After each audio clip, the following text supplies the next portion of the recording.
க்ஷேத்திரஜ்ஞ விபாக யோகம். பகவான் கிருஷ்ணர் சொல்கிறாரு, இந்த உடல் க்ஷேத்திரம் என்றும் இதை தெரிஞ்சுக்கிட்டவன் க்ஷேத்திரஜ்ஞன் என்றும் ஞானிகள் என்றும் சொல்லுவாங்க.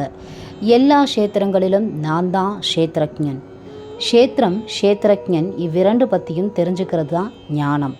க்ஷேத்திரம்னா என்ன, அதோட தன்மை என்ன, அதோட மாறுபாடு என்ன, க்ஷேத்திரஜ்ஞன் யார், அவரோட பெருமைகள் என்ன, இந்த மாதிரி நிறைய என்கிட்ட இருந்து சுருக்கமாக தெரிஞ்சுக்கோ அர்ஜுனா. இந்த க்ஷேத்திரம் பிரகிருதி, ஆசை, வெறுப்பு, இந்த மாதிரி 24 தன்மைகளுடைய பரிணாமம் ஆகும். தற்பெருமை இருக்கக்கூடாது, பாசாங்கு செய்யக்கூடாது, அகிம்சையாக இருக்கணும், பொறுத்துக்கணும், நேர்மை, பக்தியோட குருவிற்கு பணிவிடை பண்ணணும், தூய்மை, சுயக்கட்டுப்பாடு, இன்பம் தரும் பொருட்கள் மேலே நாட்டம் இருக்கக்கூடாது, வாழ்க்கையோட குறைகளை பார்க்கக்கூடாது, குடும்ப வாழ்க்கையில் பற்று இல்லாமல் இருக்கணும், எப்போதும் சமநிலையில் இருக்கணும், தனிந்த நிலையில் என்கிட்ட பக்தி வச்சிருக்கிறவங்க, தனிமை வாழ்வில் விருப்பம் இருக்கிறவங்க, உலகத்தில் ஈடுபாடு கொண்ட மக்களின் மீது விருப்பற்று இருக்கிறவங்க, ஆத்ம ஞானத்தில் நிலைச்சு இருக்கிறவங்க, கடவுள்களை பார்ப்பதே ஞானத்தோட குறிக்கோள்.